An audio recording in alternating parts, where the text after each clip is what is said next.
자, 이번 시간에는 구를 그릴 겁니다. 저번 시간에 기본 도형 스케치에서 구 형태를 잡는 방법을 설명을 드렸죠. 그냥 구를 원심력을 이용해서 이렇게 그리는 방향으로 설명을 드렸는데요. 이게 힘들다면 정사각형을 그리고 수평, 수직, 대각선, 대각선에서 좀 더 가이드선이 필요하다면 대각선 사이의 선들을 더 그어가지고 중심에서 12시 방향, 9시 방향, 3시, 6시 방향에 만나는 지점들의 길이랑 똑같이 해서 위치 체크를 한 다음에 연결시키면서 구를 그리면 되겠죠. 근데 처음에는 좀 더 힘들 수 있더라도 이렇게 구를 그냥 원심력에 의해서 그리는 방향으로 연습을 하는 게 좋을 것 같습니다. 그리고 요즘에는 입시 시험장에서 콤파스를 쓸 수 있죠. 대부분. 그래서 콤파스를 쓰면 됩니다. 근데 실기 능력을 늘리기 위해서 콤파스 사용 없이 그리는 연습을 하는 게 좋을 것 같아요.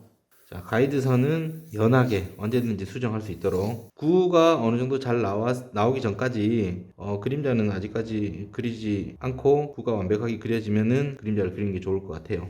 이 구를 계속 이렇게 가이드선을 그릴 필요 없어요. 어느 정도 그린 다음에 어디가 틀린지 확인하고 수정을 하는 겁니다. 자, 그린 걸 보니까 멀리서 보니까 약간 아래쪽 구가 약간 좀 펑퍼짐해진 것 같아요. 형태가 조금 더 잘 보여지는 선으로 그려주면서 펑퍼짐해진 곳을 살짝 안쪽으로 넣어줄 겁니다.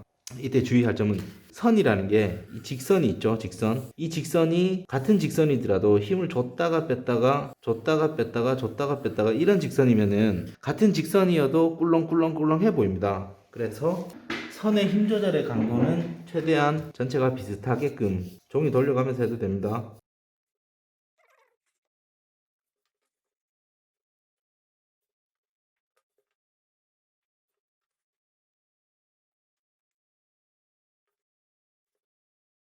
자, 구 스케치가 됐다면은 그림자를 그려줘야겠죠. 빗방향을 설정을 하고 뒷방향은 여기에서 오는 걸로 설정을 할게요.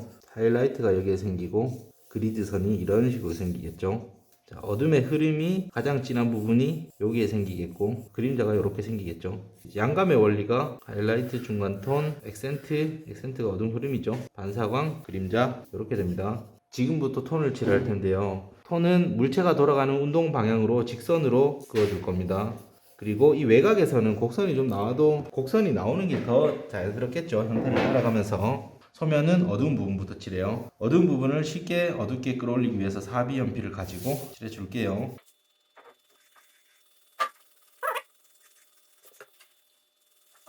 소묘에서 어려운 부분이 뭐냐면은 중간 톤 단계가 많은 게 어려워요. 밝음, 중간, 어두운 부분에 대비가 심하게 되면은 그림이 굉장히 깽해 보이겠죠? 그렇게 되면은 표현하기가 되게 쉬운데 중간 톤 단계 과정이 되게 많은 그림은 톤을 미세하게 관찰해야 되는 구간이 많아지게 되므로 중간 톤이 많은 그림이 소묘에서는 어려운 그림이 됩니다. 자, 그림자도 어두운 부분의 영역에 속하기 때문에 그림자도 어두운 부분을 칠하면서 같이 칠해줘요.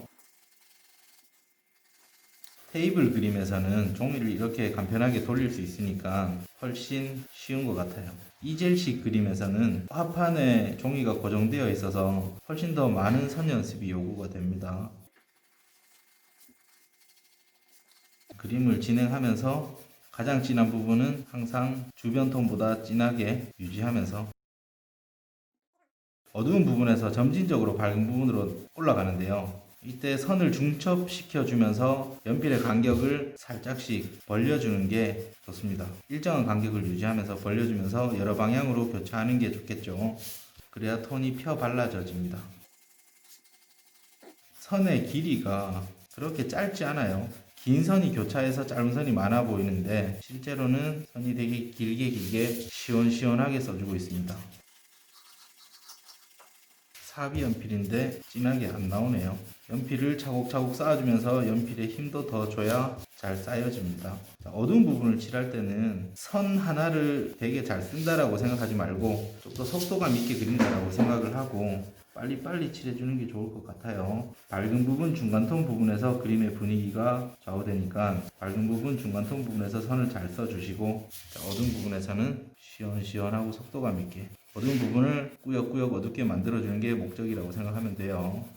자, 중간 톤으로 조금씩 침범해 가고 있죠. 중간 톤으로 올라갈수록 이 어두운 부분의 톤이 부족하다라는 느낌이 들면 어두운 부분을 한 톤 더 힘줘서 쌓아줍니다. 처음부터 톤의 변화되는 과정이 자연스럽게 만들어 놓고 이 분위기를 완성할 때까지 잘 이어가는 게 중요해요. 그림을 지도하시는 선생님들은 학생들한테 시범을 보인다거나 그림을 고쳐줄 때 끊임없는 이론 설명들을 해줬으면 좋겠어요. 학생들은 한 번에 모든 걸 다 이해하는 학생이 별로 없죠. 밑에 그려놓은 선들이 손바닥면으로 뭉개질 것 같으면은 종이로 그려놓은 거를 가려가면서 그려주는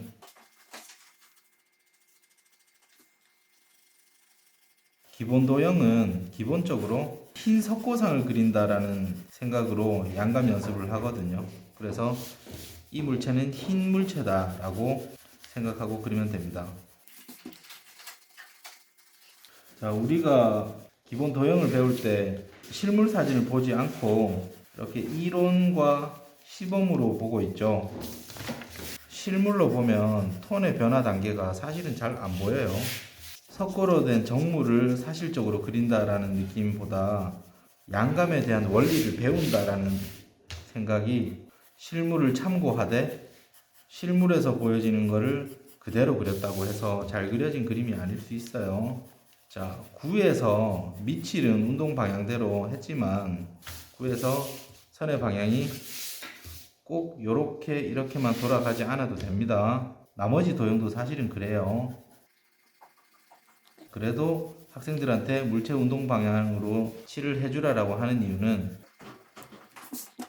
어떤 사물의 방향성에 대해서 붓질이나 연필질이 좀 더 자연스럽게 느껴지게 하기 위함입니다. 이 구도 마찬가지로 반 정도가 밝다라는 느낌으로 가는 거죠. 어둠에서부터 점진적으로 이렇게 밝음으로 침범해 가고 있는데 어두운 부분이 약해진 것 같아요. 어두운 부분이 더 튼튼하게 어둡다라는 느낌이 들지 않는 것 같습니다. 그러면 어둠이 좀 더 들어가주면 됩니다. 이 어둠이 들어가는 진하기 정도는 최대 연필이 낼 수 있는 가장 진한 톤까지 갈 수 있겠죠. 연필의 톤은 연필이 낼 수 있는 가장 진한 선부터 연필이 낼 수 있는 가장 밝은 선까지 모두 다 내줘야 되는 겁니다. 하면서 열심히 그리지만 말고 멀리서 보는 것도 중요해요. 항상 강조하지만 그게 더 중요할 수 있다는 거예요. 자기가 어떠한 방향으로 가고 있는지를 모르고 그림만 열심히 그린다. 이런 것들은 맞는지 틀린지 모르고 문제만 열심히 풀고 있는 거하고 똑같겠죠. 자, 이 연필이 안 좋은 게 실제로 그림을 그리면은 빛을 반사해요. 연필을 많이 쌓게 되면은 이 가장 어두운 부분이 실제로 보면 어두운데 카메라로 찍을 때 가장 어두운 부분이 빛이 반사돼서 어둡지 않다라는 느낌이 들게 보여지기도 하더라고요. 그런 거를 감안해서 보면 되겠습니다.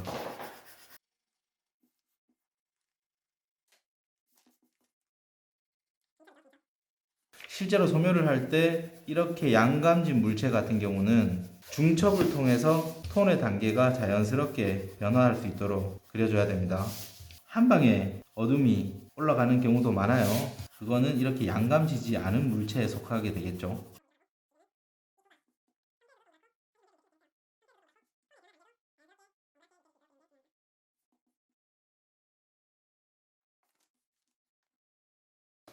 자, 우리가 원기둥을 할 때 이런 외곽에서 돌아가는 걸 방해하는 선의 방향에 대해서 설명을 들었죠. 자, 이렇게 돌아가는데 갑자기 이런 방향의 선을 써준다. 그러면은 돌아가는 걸 방해하는 선의 방향입니다. 연필에 선을 더 쌓아줄 때는 힘을 더 주거나 연필의 각도를 돌려가면서 더 진하게 나올 수 있는 방향을 찾아가면서 연필을 쌓아주면 됩니다. 연필로 그림을 그릴 때는 연필 한 자루만 가지고 있지 말고 여러 자루를 수업 전에 많이 깎아두고 연필이 따르면은 연필을 바로바로 바꿔서 집중력이 끊기지 않도록 해주는 게 좋겠죠. 기초를 배우는 학생들은 선이 착착착 써지지 않아도 돼요. 선이 조금 지저분해져도 됩니다. 지금 배우는데 중요한 거는 선을 잘 쓰는 게 중요한 게 아니라 톤의 단계가 맞는 게 중요한 거죠. 선이 지저분해서 그림의 분위기가 조금은 맵시 있게 나오지 않더라도 양감의 톤 변화 단계는 맞아줬으면 하는 바람이에요. 주의할 부분은 밝은 부분으로 가면서 선을 그나마 신중하게 쓰려고 노력해주는 게 좀 필요할 것 같습니다. 자, 보이실지 모르겠지만 어둠 안에서는 돌아가는 걸 방해하는 방향의 선을 쓰기도 했어요. 이렇게 써도 괜찮아서 그런데요. 설명을 하자면, 자, 여기에 사과가 있다고 쳐요. 원폭이 들어간 부분. 자, 어두운 부분이 있는데 사과의 무늬가 이렇게 있단 말이에요. 하이라이트가 이런 식으로 있고 무늬가 있고, 근데 어두운 부분 안으로 들어갔을 때는 무늬대로만 선을 써주면은 여기가 마치 빛이 들어가서 이 무늬가 선명하게 잘 보인다라는 느낌이 들어요. 그래서 빛을 받는 부분에서는 무늬가 잘 보이도록 선 방향이 이 무늬가 느껴지도록 이렇게 그려주지만, 어둠 안에서는 반대 방향으로 선을 써가면서 의도적으로 어둠 안에서의 이 보여지는 형태가 덜 보여지게 그리기도 하는 겁니다. 어둠 안에서는 선의 방향을 물체 운동 방향으로 안 써도 되지 않을까? 라는 생각이 듭니다. 자, 이 굴을 할 때 좀 조심해 줘야 될 부분은, 가장 진한 부분은 이곳이지만 이 흐름이 있단 말이에요. 이런 식으로 여기는 가장 진해도 이런 부분이 되게 톤이 약해져 가지고 이 빛을 받는 중간 톤의 진한 부분과 어두운 부분이 구분이 없게 되면은 여기가 텅텅 비게 되는 겁니다. 어둠의 흐름은 제일 진한 곳에서부터 형태를 따라서 가주는데, 그 경계선이 약하지만 느껴지도록 해야 됩니다. 여기서부터는 어두운 구간에 해당돼라는 경계선이 약간 느껴져야 돼요. 자, 이 어둠의 흐름의 높낮이는 빛을 받는 지점에 따라 조금씩 달라질 수 있겠죠. 그리다 보니까 그림자가 어둠인데 중간 톤보다 더 밝은 느낌이 들어요. 잠시 놓치고 있었네요. 그러면은 그림자도 어둠이니까 튼튼하게 톤을 채워줍니다. 우리가 공기원근법을 설명을 하면서 어두운 부분 중에서 내 눈에서 가장 가까운 부분은 제일 진하다고 했죠. 그런데 구 그림자에서는 가까이 있는 부분이 진한 게 아니라 구 발의 아래 뚱치에 있는 부분이 가장 진해요. 그 이유는 블랙을 활용을 할 때 팍 튀어나오는 블랙이 있고 쭉 멀어져 가는 어둠이 있거든요. 이 구조가 쑥 빨려 들어가는 이런 부분이죠. 쑥 빨려 들어가는 어둠에는 이 경계선이 너무 또렷하면은 대비가 심해가지고 튀어나오게 돼요. 선명하게. 그래서 경계선이 반사광이 있긴 하지만 너무 또렷하지 않도록 그려주시고, 여기가 가장 진하고 옆으로 멀어질수록 점점점 연해지게 그려주는 겁니다. 그림자 방향도 여기에서부터 멀어지는 방향대로 방사형으로 이렇게 그려주는 것도 나쁘지 않다고 생각합니다. 선의 방향은 시선을 따라가게 만들어 주니까요. 자, 굴을 그릴 때 조심해야 될 부분이 또 있죠. 바닥과 맞닿아 있는 지점이 구 형태의 중심부인 이 부분이에요. 이렇게 그림자하고 맞닿아 있기 때문에 선이 생기죠. 기본 도형을 그릴 때 외곽 부분의 선을 너무 진하게 하면은, 특히 아래 뚱치가 그런데요. 이런 부분, 가장 맞닿아 있는 부분 좌우에서 좀 이렇게 넓게 그리게 되면은 바닥이 움푹 패인 곳에 굴을 둔 모양새가 됩니다. 여기에서는 같은 어둠 내인데 사물을 더 진하게 할까 그림자를 더 진하게 할까 이런 고민을 할 수 있겠죠. 저번 시간에도 말했지만 얘랑 거리감을 좀 더 극대화 시켜주기 위해서는 앞쪽에 있는 부분을 잡아주는 게 좋아요. 그렇다 그래서 선이 자기 혼자 너무 튀게 진하게 그려주면 안 되겠죠. 자, 어두운 부분의 반사광이 아무리 밝아져도 빛 받는 만큼 밝아지면 얘는 어둠의 역할을 못하는 거예요. 어둠은 단단하게 채워져 있어야 됩니다. 그래서 어둠을 채울 때가 조금 지겨워요. 선을 많이 써야 되니까. 그래서 어떤 면에서는 지겨운 반복을 잘할 수 있는 게 대단히 큰 능력이 될 수 있습니다. 자, 그림자가 엑스트라인데 그림자의 선발이 너무 잘 보이네요. 그림자는 선발을 좀 죽여주도록 하겠습니다. 특히 이쪽으로 가는 부분의 그림자가 더 그렇겠죠. 이 외곽의 형태도 너무 또렷할 필요가 없고, 여기에 아주 작은 형태인데 이게 낮게 가면 뒤쪽 부분이 이런 식으로 낮게 갈 것처럼 상상이 되죠. 약간만 높아져도 뒤쪽 부분이 이만큼 이렇게 돌아갈 것처럼 상상이 돼요. 그런 거는 중요합니다. 작은 형태지만 그 다음이 상상이 되게 되는 방향성 중요해요.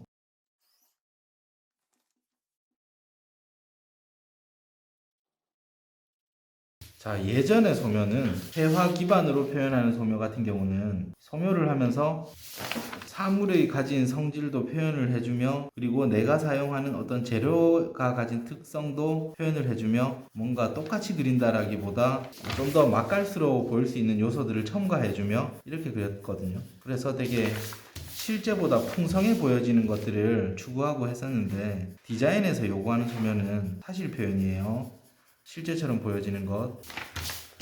그런데 그림은 실제와 다릅니다. 그런 걸 잘 이해해야 됩니다.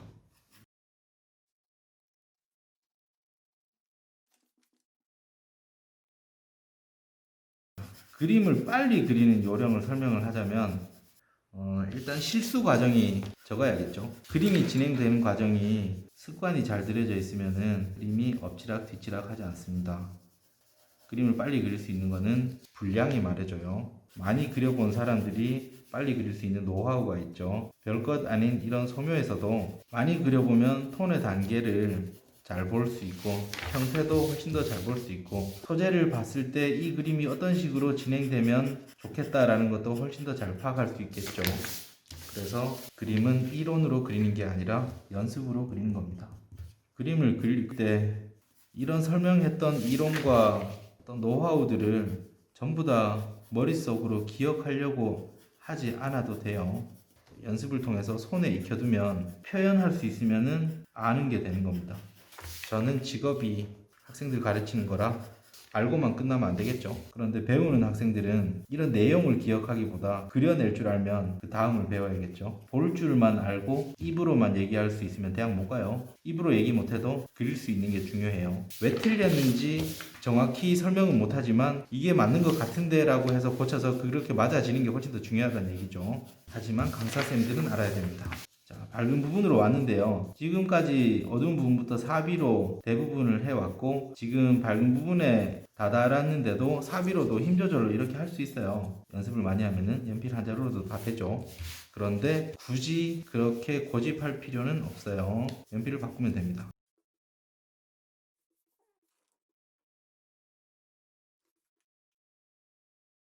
밝은 부분은 항상 연필을 가볍게 다뤄줍니다. 스케치할 때 가이드선을 그릴 때도 연필을 가볍게 다뤄주고 이런 밝은 부분 표현을 소묘할 때도 연필을 가볍게 연하게 다뤄줍니다.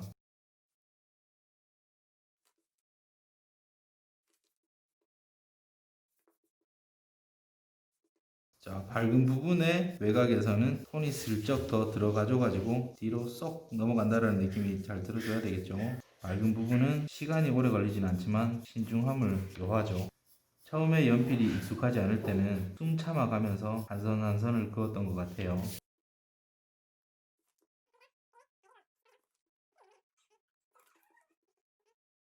기초 과정을 한다고 해서 대충 하고 넘어갈 게 아니라 완성이 되면 자기가 그림에 사인을 하고 누군가 자기 그림이라고 알아봐도 부끄럽지 않을 만큼 최선을 다한다라는 마음가짐으로 한 과정을 대해야 됩니다. 이렇게 배우게 되면 프로가 되는 거예요.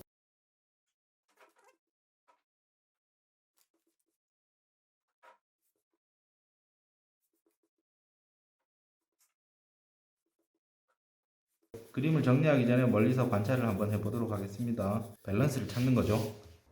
앉아서 볼 땐 몰랐는데 자, 여기에서 여기까지 여기에서 여기까지는 양감이 잘 살았는데 이 지점은 양감이 덜 살았는 것 같아요. 중간톤 단계를 좀 더 많이 내줘야 될 것 같습니다. 그러기 위해서는 어두운 부분을 조금 더 들어가는 것도 나쁘지 않을 것 같아요. 자, 빛이 반사돼서 구가 어두운 부분이 튼튼해 보이지 않을까 봐 걱정입니다.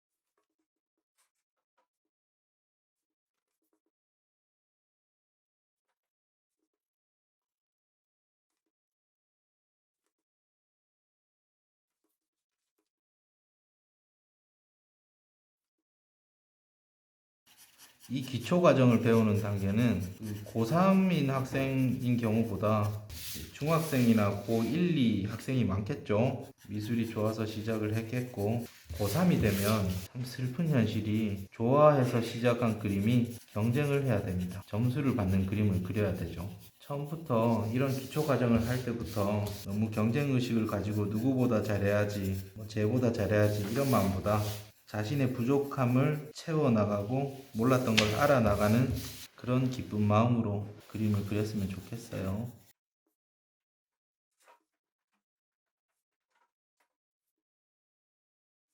어두운 부분을 조금 더 채워보고 중간 톤 단계를 조금 더 올려봤어요. 그러면은 또 뒤에 가서 한번 봐야겠죠.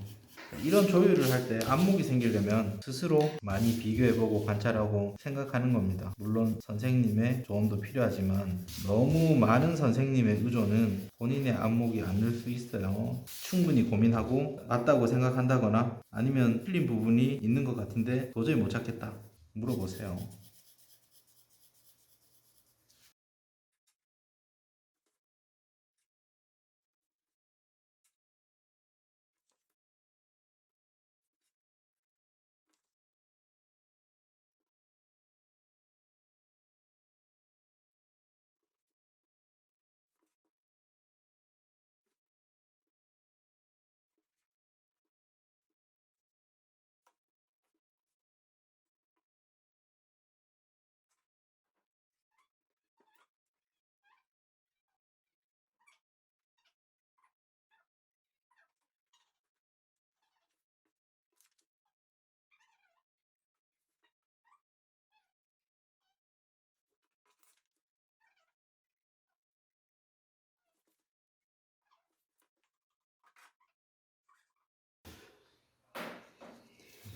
자, 이렇게 완성하면 돼요.